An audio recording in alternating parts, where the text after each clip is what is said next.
오늘 말씀은 누가복음 5장 33절로부터 39절까지의 말씀입니다. 그들이 예수께 말하되 요한의 제자는 자주 금식하며 기도하고 바리새인의 제자들도 또한 그러하되 당신의 제자들은 먹고 마시나이다. 예수께서 그들에게 이르시되 혼인집 손님들이 신랑과 함께 있을 때에 너희가 그 손님으로 금식하게 할 수 있느냐? 그러나 그날에 이르러 그들이 신랑을 빼앗기리니 그날에는 금식할 것이니라. 또 비유하여 이르시되 새 옷에서 한 조각을 찢어 낡은 옷에 붙이는 자가 없나니 만일 그렇게 하면 새 옷을 찢을 뿐이요 또 새 옷에서 찢은 조각이 낡은 것에 어울리지 아니하리라. 새 포도주를 낡은 가죽부대에 넣는 자가 없나니 만일 그렇게 하면 새 포도주가 부대를 터뜨려 포도주가 쏟아지고 부대도 못 쓰게 되리라. 새 포도주는 새 부대에 넣어야 할 것이니라. 묵은 포도주를 마시고 새 것을 원하는 자가 없나니 이는 묵은 것이 좋다 함이니라. 여호와의 말씀이니라. 아멘. 이 본장의 말씀은 우리가 목금 미라클 파워 집회를 하면서 금요일날 오전에 중간했던 말씀인데 모든 말씀이 다 중요합니다만은 설교를 하다 보면 이 말씀은 우리 모든 교우들이 좀 공유했으면 좋겠다라고 드는 말씀들이 있어요. 다지만 그래서 오늘 특별히 이 본문장의 말씀은 우리가 꼭 들어야 할 내용의 말씀이기 때문에 이 말씀을 다시 한번 정리해서 우리가 나누려고 합니다. 오늘 비유의 말씀이고요. 여러분 새술이라고 말씀을 비유하셨는데 이 새술은 당연히 예수님에 대한 비유예요. 그리고 그 예수님이 가지고 오신 말씀에 대한 비유. 말씀 안에는 능력도 있고 회복도 있지 않습니까? 또 그 말씀과 능력을 깨달으면 당연히 우리 속에 기쁨이 일어날 수밖에 없어요. 그래서 이런 질문은 부득불 나와야 됩니다. 예수 믿고 좋아지셨습니까? 라는 질문이에요. 예수 믿고 살림살이가 좀 나아지셨고 예수를 믿고 마음의 평강이 진짜로 시작이 되고 예수 믿고 우리가 받은 혜택이 뭡니까? 라는 질문을 던질 수밖에 없다라는 겁니다. 과연 질문합니다. 우리 열방의 성도님들 예수 안에서 예수 믿고 무엇이 좋아지셨고 어떤 간증과 어떤 자랑거리가 있습니까? 예수는 능력이시기 때문에 정말 그분이 우리의 삶 속에 주인이 되셨다면 이런 간증은 일어나야 된다라는 거죠.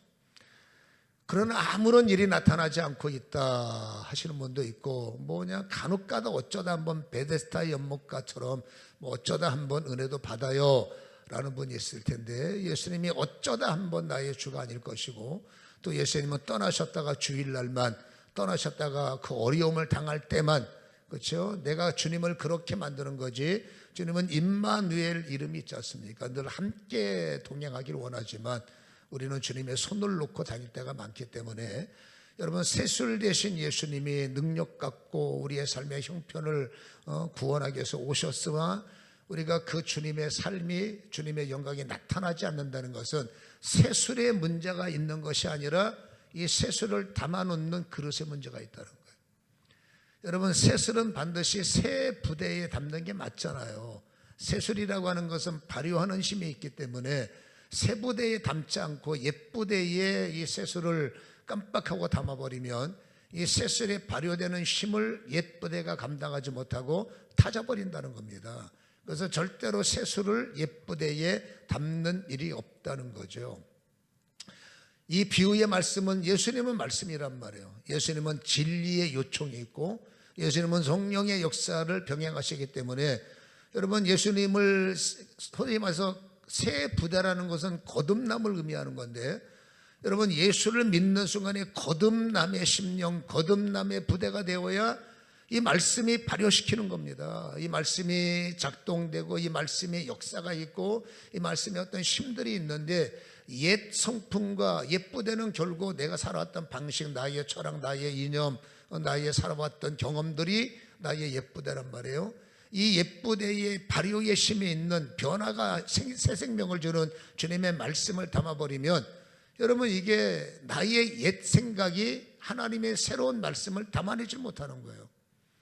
여러분 말씀은 새롭다는 겁니다. 말씀은 생명입니다. 그러니까 성경으로 따지면 우리는 옛사람이고 죄의 사람이기 때문에 이것 가지고 주님의 말씀을 받아내면 늘 충돌이 일어나고 괴로운 거죠. 옛 성품 갖고 하나님의 말씀을 받아내면 여러분 이해 안 가는 것이 태반이고 또 그 말이 소화가 잘 안 되는 것이고 주님이 어떤 발효적 요소 요청한단 말입니다. 너 일해야 돼, 회개해야 돼, 너 봉사해야 돼, 전도해야 돼, 기도해야 돼, 때를 따라 뭐 어떨 때는 급하니까 너 금식도 해야 돼.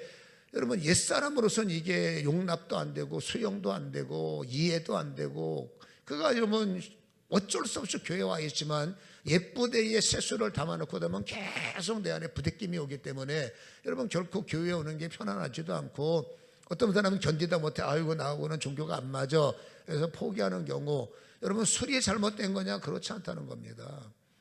여러분 옛부대의 술을 담아서는 신앙의 소위 그 어떤 생명력을 받아낼 수가 없다라는 거죠. 그렇다면 여러분 세수를 우리가 예수님을 우리의 삶 속에 받아낼 때 어떠한 우리에게 유익이 있을까라는 거예요. 오늘 그것을 비유로 말씀하시는데 오늘 여러분 비유 가운데 37절을 보면 새 포도주를 낡은 가죽부대에 넣는 자가 없다고 그랬지 않습니까? 그리고 38절에 새 포도주는 새 부대에 넣어야 되는 이유가 뭘까요?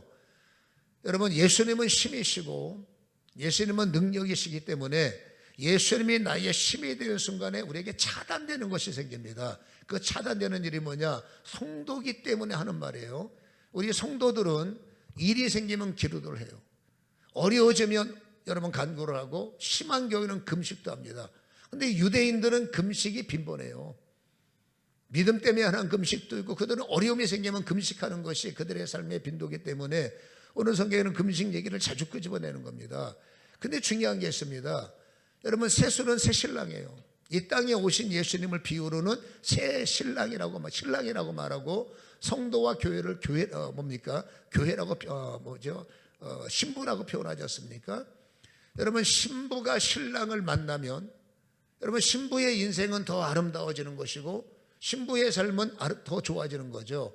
그래서 신부의 최고의 영광은 뭐냐? 좋은 신랑 만나는 것이고 정말 여러분 힘 있는 신랑을 만나는 것이 신부의 행복이다라고 할 수가 있지 않습니까? 그래서 신부가 신랑을 만나면 사라지는 겁니다. 금식할 거리도 사라지고 비웁니다. 금식할 거리도 사라지고 걱정거리도 사라지고 염려거리도 사라지는 것이 이게 비유의 핵심적 요소인 거예요. 그래서 오늘 이 성경에도 이 비유를 왜 말씀하시냐면 33절에 그들이 예수님께 찾아와서 따져 묻는 겁니다. 왜 그 당시에 양대 산맥이 세례 요한과 예수님이에요. 물론 세례 요한은 예수님 때문에 은퇴를 했잖아요. 근데 여러분 그 잔재적 요소가 있는 거죠. 그러니까 저렇게 요한의 제자들 봐라. 저 요한의 제자는 시간 되면 금식하고 자주 저렇게 경건의 삶을 사는데 아니 예수님과 예수님의 제자들은 뭐 금식도 하지 않고 영적으로 보면 전혀 경건한 모습이 없다. 뭔가 트집을 잡고 시비를 걸고 따져 묻는 모습을 오늘 말씀을 하죠. 그때 주님께서 비유로 말씀하십니다. 여러분 예수님을 신랑이라고 비유하시는 거예요. 신랑이 혼인잔치집에 와서 신부와 혼인을 할 때 함께 온 하객들 내 형편과 처지가 어찌해도 주인공은 신랑 신부인 거예요. 여러분 잔치집에 와서 큰 소리 내고 잔치집에 와서 밥도 안 먹고 잔치집에 와서 인상 쓰고 있으면 여러분 그거는 잔치 분위기를 훼손하는 거지 않습니까? 그 비유로 말씀하시기를 신랑과 신부가 결혼식을 할 때 하객들을 어떻게 굶기느냐, 어떻게 하든지 최선을 다해서 음식을 대접하고 특별히 유대사회는 포도주 문화이기 때문에 요한복음 2장에 보면은 잔치가 끝날 때까지 포도주가 떨어지면 결례가 되기 때문에 회당장은 어떻게 하든지 술을 맞춰서 그 포도주를 조달을 해야 되고 그래서 오는 사람들이 정말 잘 먹고 잘 마셔서 그 좋은 마음으로 신랑 신부를 축복하는 것이 그들의 혼례의 관례란 말이에요. 그가 여러분 혼인잔치에 와서 뭐 인상 쓰고 뭐 금식하고 이거는 잔치의 분위기에 어울리지 않는 것을 주님께서 비유로 말씀하셨는데, 자, 예수님이 신랑이에요. 그리고 우리는 신부예요. 여러분, 신랑과 신부의 최고의 기쁨은 신랑이란 말이에요. 그래서 신랑을 만나면 뭐가 없다고요? 금식할 일이 사라진다는 것은 비유의 핵심적 말씀이다 그 말입니다. 예수님은 능력이시고 예수님은 말씀이시고 예수님은 권세이기 때문에 신부가 권세를 맞이하고 신부가 능력을 맞이하고 신부가 신랑이 어떤 권위 속에 예수가 함께가 되면 여러분, 이 신부에게 뭐가 사라진다고요? 울 일이 사라지고 힘든 일이 사라지고 괴로운 일이 사라지고, 통합하면 금식거리가 사라진다는 것을 비유로 말씀하시는 거죠. 예수님이 함께 계시는데 금식할 일이 뭐가 있냐는 거예요. 금식은 두 가지죠. 이제 저희 같은 사람은 상관없이 금식을 간혹가다 하죠. 집회를 위해서 금식을 하고, 이건 뭡니까? 더 주님을 따라가야 되고 큰 일을 감당하려면 사람의 힘 갖고 안 되니까, 그래서 금식을 통해서 영을 맑게 하고 금식을 통해서 주를 따라가야 되니까 하는 금식은, 이거는 뭐 영적인 금식이고, 부분적 일반적인 사람들의 금식은 어려울 때 금식해야 되고 괴로울 때 금식해야 되고, 죽을 일을 만나면 금식은 목숨 거는 거니까 목숨 내걸고 금식하고, 그러니까 금식한다는 것은 훈련적 요소를 빼고 좋은 개념은 아니에요. 경건의 삶을 위해서 하는 금식 말고 일반적 금식은, 나 지금 금식해야 돼 그러면 너 뭐 어려운 일 생겼어? 나 금식해야 돼. 무슨 일인데 걱정이 앞서는 거죠. 근데 보세요, 걱정하는 신부에게 걱정을 더하는 신랑이 온 거예요. 어렵게 살아가는 신부에게 어려움의 힘이 되는 신랑이 온 거예요. 죽을 것 같은 여러분 신부에게 살 수 있는 산소호흡기 같은 신랑이 왔다면, 여러분 비유입니다. 여러분, 예수가 우리의 신랑이고 우리가 신부라면 우리가 예수와 함께하는 순간부터 여러분 금식거리가 소멸되는 겁니다. 염려거리가 사라지는 겁니다. 아팠던 자가 새 힘을 얻고 길이 없던 자가 길이 열리고, 어렵게 금을 던지는 인생들이 정말 자부심이 생기기 시작하고, 성경적 배경을 보면 진짜 신랑을 만나고 진짜 예수를 만난 사람은 금식거리가 진짜 사라지고요, 근심거리가 정말로 소멸되는 모습, 이게 주님이 여러분 불러낸 사람들에게 주시는 선물 아닙니까? 수고하고 무거운 짐진 자들아 내게로 오라, 내가 너희를 쉬게 할 거야. 그렇잖아요. 근데 언제 금식거리가 생기느냐? 성경에도 분명히 주님께서 말하죠. 신랑이 떠나갈 때, 신랑이 함께 할 때는 금식할 일이 없지만, 이 신랑이 떠나가는 순간 밖에서 도사리고 있던 모든 여러분 힘들, 제약의 힘들, 질고의 힘들, 이런 엄청난 힘들이 신랑일 때는 꼼짝 못하는 겁니다. 여러분, 어떤 힘이 신랑 되시는 예수님을 넘어설 수 있다는 말입니까? 어떤 세력이 신랑 되신 예수님의 권력을 여러분 짓밟을 수 있단 말입니까? 오히려 예수님이 그들의 힘을 짓밟으면 짓밟았지, 세상의 어떤 힘도 예수님을 넘어서지 못하잖아요. 여러분, 예수 뒤에는 우리가 있는 거예요. 그러니까 재앙이 나를 넘어서지 못하는 거예요. 어둠이 나를 넘어서지 못하는 거예요. 여러분, 예수님이 우리의 보호막이잖아요. 근데 예수님이 여러분 떠나가시면 보호막이 무너지는 걸, 내 안에 건강세포 무너지고 내 안에 여러분 모든 뭐 자율신경, 조울신경, 뭐 코드가 꼬여버리면 큰일 나는 거죠. 내 안에 여러분 질병이 들어왔는데 막지 못해 보세요. 그죠? 면역력이 약해지면 정말 큰일 나는 거죠. 여러분, 예수님이 쉽게 얘기하면 나의 건강을 지켜주시는 분이고 삶을, 행복을, 모든 영적 은혜를 주시는 분인데, 이분이 여러분 나에게 떠나가면은 자동으로 금식거리는 그냥 밀고 드는 거죠. 그동안에 못 괴롭혔던 죄들이 이때다 싶어서 기회를 놓고 얼마나 내 안에서 여러분 구태타를 이렇게 난동질하겠습니까? 그러니까 이거는 굉장히 중요한 비유다 그 말입니다. 여러분, 그래서 주님은 떠나면 안 되는 거예요. 비유로는 언제 금식하느냐? 주님이 떠나면 금식할 일이 온다고 했기 때문에, 거꾸로 말하면 신부는 어떻게 하든지 신랑과 함께 해야 되고, 여러분 성도는 어떻게 하든지 주님과 함께하면 금식했던 일이 감사가 되고, 어려웠던 일이 즐거움이 되고, 힘들었던 일이 기쁨이 되기 때문에 신랑과 신부는 당연히 하나가 되어야 되는 것을 비유로 우리에게 말씀하고 계시다라는 거죠. 아까도 말씀드렸습니다마는 재앙의 문제를 안았던 여러분 사람들이, 신부들이 여러분 그 재앙을 풀어주러 오신 예수님의 손을 잡는 순간 놀라운 것은 있던 재앙이 사라진다는 거예요. 여러분 힘들었던 사람이 진짜 신랑을 끌어안고 신랑 품 안에 믿음 안에 말씀 안에 거한다면 말씀이 힘이 되고 말씀이 능력이 되고 생명이 되신 그분이 여러분 우는 신부를 그냥 둘 리가 있겠습니까? 괴로워하는 사람을 백성들을 양무리들을 목자가 그냥 두겠습니까? 양을 치라 양을 먹이라 이것이 여러분 사명일 텐데 그래서 여러분 정말로 신부라신 성도들이 우리의 신랑 되시는 구주의 예수님의 손을 잡고 그분과 임마누엘 하는 순간에 다시 말합니다. 있던 재앙이 떠나가는 게 성경이라는 거예요. 아까 제가 질문 드렸죠. 예수 믿고 살림살이가 나아지셨습니까? 라고. 그럼 또다시 여러분 예수가 우리의 주가 되셨다면 여러분 재앙적 요소가 떠나갔습니까? 아니면 여전히 재앙적 요소가 옆에 있어서 때를 따라 나를 괴롭히고 은혜 받았다가 또 넘어지고 이렇게 좋지 않은 쪽으로 여러분 반복되는 거는 여러분 아까 말했잖아요. 신랑이 늘 옆에 있으면 신랑은 넘어설 수 있는 게 없어요. 순간적으로 내가 신랑의 손을 놓든지 순간적으로 여러분 예수님을 제쳐놓고 또 옛날 방식대로 내가 살던 방식대로 말하고 살고 그렇게 살기 때문에 떠나갔던 신들이 또 와서 위협적인 재앙이 사라졌는데 이게 어느 순간에 또 나를 위협하고 있고 이 위협적인 요소가 질고가 되기도 하고 망함이 되기도 하고 분열이 되기도 하고 여러분 하나님은 그거를 막기 위해서 오셨지만 우리의 삶은 이토록 업다운이 지속되는 이유가 뭐냐? 여전히 우리는 새 부대에 예수님을 담고 사는 것이 아니라 오늘 비유에 말한 것처럼 옛 부대에 세술 되시는 예수님을 담고 사니 여러분 끝없이 말씀은 나에게 발효를 요청하는 겁니다. 너 살아있어야 된다. 너 기도해야 된다. 끝까지 나를 신뢰해야 된다. 근데 이것을 우리는 제대로 받아내지 못했기 때문에 이 비유의 말씀을 우리에게 던져주고 있다라는 거죠. 오늘 읽었던 말씀에서 가장 핵심적인 말씀이 바로 39절인데 묵은 포도주를 마시고 새 것을 원하는 자가 없나니 이는 묵은 것이 좋다 함이니라. 이게 핵심적 말씀입니다. 여러분 묵은 포도주와 새 포도주, 저는 이 포도주를 잘 몰라서 그러나 자료는 뻔한 거 아닙니까? 포도주를 새로 담으면 이 포도주가 발효가 된다잖아요. 이 발효되는 심 때문에 포도주를 담는 이 부대는 반드시 질긴 새, 그렇죠? 가죽으로 해야 된다는 건데 여러분 이것을 우리한테 믿음으로 말씀으로 보여주는 것은 묵은 포도주라는 것은 우리의 삶의 습관들이에요.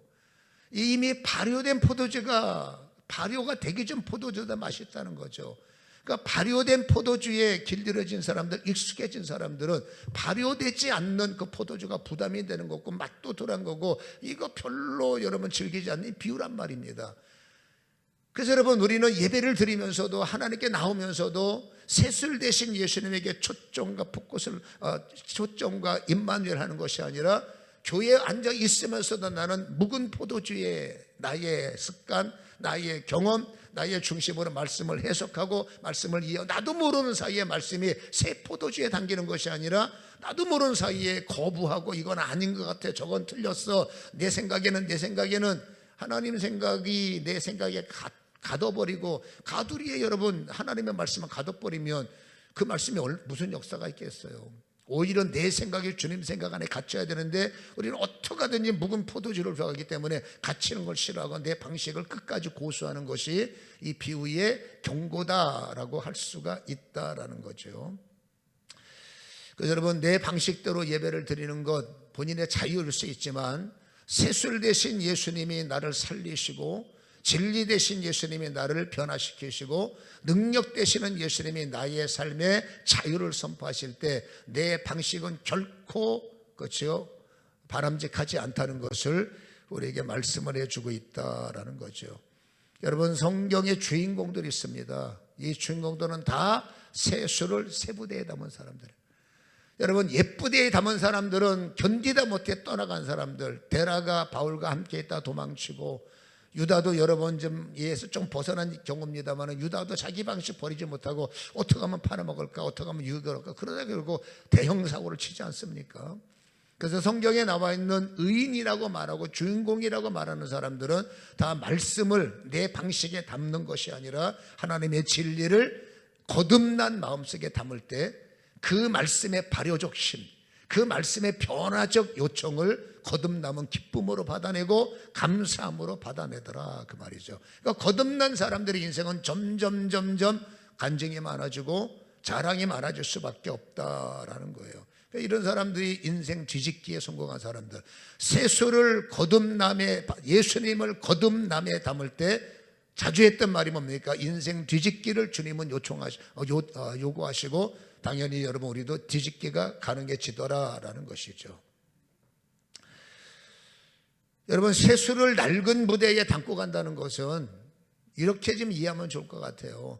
여러분, 예수님은 우리에게 뭘 주러 오셨단 말이에요. 힘도 주시고 권력도 주시고 영적으로 디나미스를 말하죠. 엑소시아, 권세도 주시고 그 다음에 하늘의 은혜를 주시러 왔단 말이에요. 이게 뭡니까? 유산이에요. 하늘의 아버지가 자녀된 우리에게 유산을 주시기 위해서 이 땅에 오셔서 예수님을 통해서 유산을 영적 권세를 상속하신 거예요. 여러분, 이 영적 권세는 상속이기 때문에 외면하면 안 됩니다. 아니, 내 재산을 상속받았는데 이걸 왜 외면합니까? 영적 상속은 받아야 돼요. 근데 예쁘대는 뭡니까? 이 상속을 무시해버리는 겁니다. 이 상속을 전혀 신경 안 쓰고 여전히 상속의 심이 있어야 되는데, 그 상속의 심으로 살아야 되는데 여전히 그거는 제쳐놓고 내 철학으로, 내 방식으로 살아가는 것을 의미하고 있다라는 거죠. 여러분, 이토록 어마어마한 유산 상속을 무시하고 믿는 사람이 내심으로 살아간다는 것은 바보 같은 짓이다라고 할 수가 있고요. 또 한 가지 비유가 뭐냐면 바로 36절에 또 하나의 비유를 말합니다. 새 옷에 한 조각을 찢어 낡은 옷에 붙이는 자가 없지요. 만일 그렇게 하면 새 옷이 찢어질 뿐 아니라 그 새 옷에서 찢은 조각이 낡은 것에 어울리지 않는다. 가장 바보 같은 짓이, 여러분, 새 옷을 뜯어 잘라서 낡은 옷에다가 수리하듯이 이렇게 꿰맨다. 이건 얼마나 바보 같은 짓입니까? 이게 무슨 비유입니까? 여러분, 예수님이 액세서리라는 거예요. 예수님이 메인인데 내가 살 때 내 방식의 사람들은 예수님은 예수님은 교회에 계시고 예수님은 안방에 계시고 내 삶의 방식으로 살아가다 필요할 때만 예수님의 이름을 잠깐 빌려다가 액세서리 만들고, 내 삶에 필요할 때마다 잠깐 주님을 찾고, 여러분, 주님이 원하는 것은 새 옷 자체라는 거예요. 주님이 원하는 것은 인생 자체라는 겁니다. 주님을 여러분 SOS의 현장에서만, 예수님을 여러분 필요할 때만 나의 주님이 아니라 예수님은 삶에 동행하기를 원하고 아예 생각의 지혜가 되시기를 원하고 나의 호흡의 중심이 되시기를 원하고 내가 살아갈 능력이 되기를 원한다는 겁니다. 필요할 때만 나를 찾는 것은 바보 같은 짓이라는 거예요. 어려울 때만 주님을 생각하는 것은 그건 여러분 바보 같은 짓이라는 겁니다. 여러분, 예수님은 다시 말합니다. 우리의 구주가 되세요. 예수님은 우리의 능력 자체가 되기를 원하는 겁니다. 그래서 세수를 새 부대에 담는 사람은 이거를 깨닫는 겁니다. 왜 예수님을 제쳐놓고 나 혼자 삽니까? 예수님이 얼마나 압도적입니까? 예수님이 얼마나 강력합니까? 여러분, 이 말에 거듭난 사람들은 그렇지요 라고 말하지만 옛부대에 젖어있는 분들은 이것조차도 이해가 되지 않는 거죠. 여러분, 금식거리를 만나는 이유는, 여러분, 금식거리를 만날 때 막을 만한 힘이 없는 건 도리가 없는 거예요.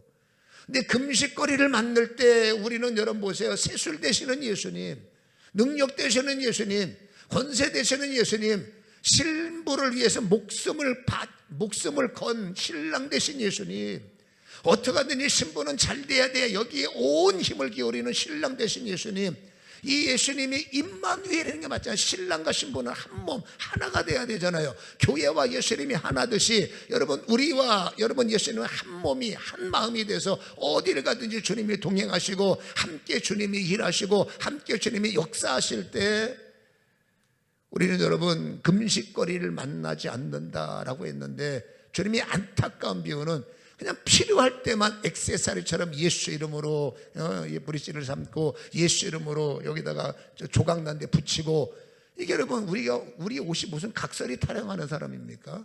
여기저기 누더기 옷을 입고, 이건 옷에 가치도 없는 거고, 이건 여러분 그렇잖아요. 다시 말합니다. 주님이 원하는 것은 옷 자체가 되기 원하는 거예요. 주님이 우리의 보호가 되기 원하고, 주님이 원하는 것은 그냥 필요할 때만 잠깐 방문을 하는 방문사원이 아니라 함께하는 공동체의 왕 되신 예수님, 필요하든 필요하지 않든 우리 머릿속에는 예수는 나의 왕이요, 예수는 나의 신이요, 예수는 나의 주요. 여러분, 동행을 해야 어려울 때 힘이 되어주시고, 여러분 괴로울 때 방패막이 되어주시고, 길이 없을 때 길을 알게 하시고, 길이 없을 때 잠깐 서서 잠깐만 기다려요, 내가 좀 집에 갔다 올게. 집에 와서 예수님 어디 계십니까? 이제 세월을 허비하는 인생이라는 것을 에베소서에서 우리에게 말을 해주고 계시지 않습니까?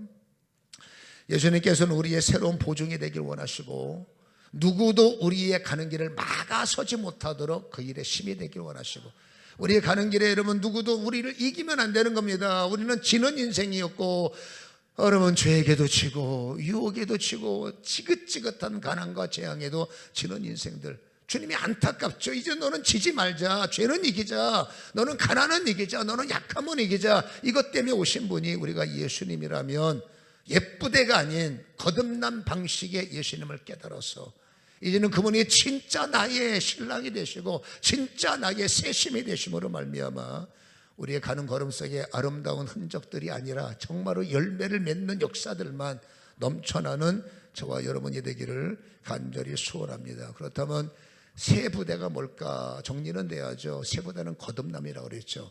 여러분, 거듭남이 뭐겠습니까? 거듭남하면 니고데모를 제쳐놓을 수가 없어요. 여러분, 니고데모가 이렇게 말합니다. 나는 압니다. 주님에게 와서 하는 말이 이게 거듭남이에요. 나는 압니다. 알물 말이에요. 바로 선생님이 하늘에서 오신 분임을 압니다. 그리고 왔다는 건 뭡니까? 나는 예수님을 인정합니다.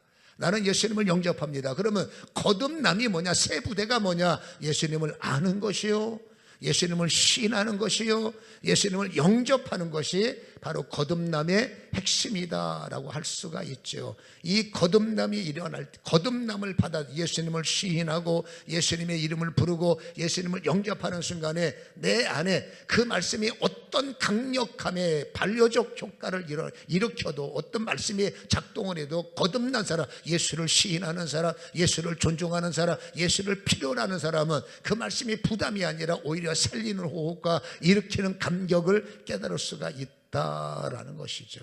성도가 해야 할 일은 딱 하나입니다. 예수님을 영접하는 거예요. 예수님을 시인하는 거예요. 그리고 예수님을 어디를 가든지 영접은 동행이죠. 동행해서 그분이 나의 지혜가 되시기를, 그분이 나의 방파가 되시기를, 그분이 나의 존재가 되시기를, 그분이 나의 치유가 되시기를, 이것을 선행할 때 주님은 여러분 우리에게 새로운 간증거리를 허락해 주시더라라는 것이죠. 오늘 여러분이 비유적 말씀을 우리는 잘 깨닫고 이 말씀을 가슴속에 받아내시기를 주님의 이름으로 간절히 소원합니다. 잠시 기도하겠습니다. 예수 믿고 나아지신 것이 뭘까요? 예수 안에서 우리의 재앙들이 서서히 소멸되고 있습니까? 아니면 여전히 재앙이 도사리고 있습니까?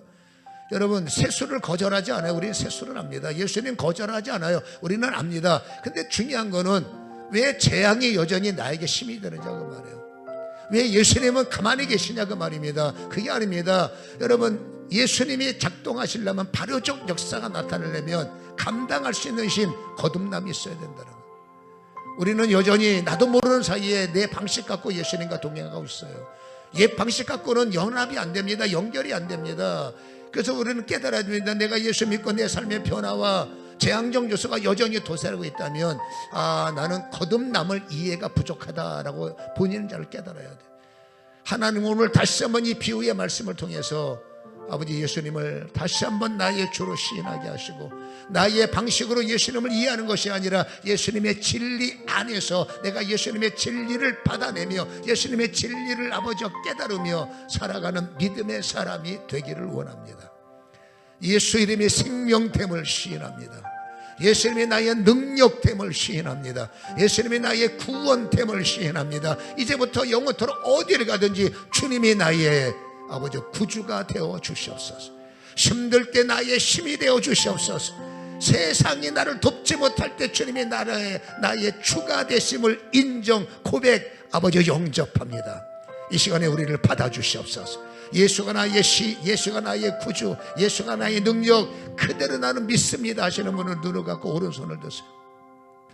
오늘 비유의 말씀을 통해 저들의 손을 붙잡으시고 아버지 저들의 손에 성령의 피뢰침이 되게 하셔서 위로부터 아버지 권능이 임하게 하시옵소서. 그리고 아버지 거듭남을 고백하게 하시고 아버지 옛 포도주 포도 아버지 가죽보다는 낡은 가죽보다는 벗어버리고 아버지 새 부대를 갖게 하시사 이제 너무너무 좋은 신랑 예수님을 깨닫고 아버지 예수님과 함께 동행하는 인생 속에 그분 때문에 우리의 삶이 좋아지고 기뻐지고 아름다워지고 아버지 이기는 자의 삶이 되도록 지금 역사하시되 신랑 되시는 예수 이름으로 손든 자에게 선포하여 명하노니 나를 묶고 있는 가난과 죄악들이 끊어지고 떠나갈지어다. 나를 괴롭혔던 모든 어둠의 힘들이 끊어지고 떠나갈지어다. 나는 예수를 나의 구주로 영접 인정 시인했기에 그 신랑 되신 예수님이 나를 감싸 안으시고 그 신랑 되신 예수님이 나를 장악하심으로 나의 슬픔은 변화되고 기쁨이 되며 나의 재앙은 떠나가며 감격이 되며 나의 약함은 소멸되고 이제 나는 강한 용사가 되리라. 이기게 하여 주옵소서. 신랑 되시는 예수 이름으로 선포하노니 어둠이 떠나갈지어다. 근심이 떠나갈 나를 묶는 죄의 우울증이 떠나가며 조울증이 떠나가며 모든 어둠의 현상들이 떠나가며 가슴에는 기쁨과 온몸에는 쇄심이 부어지게 하여 주시옵소서. 지금 이루어지게 하여 주시옵소서. 예수님의 거룩하신 이름으로 기도하옵나이다. 아멘.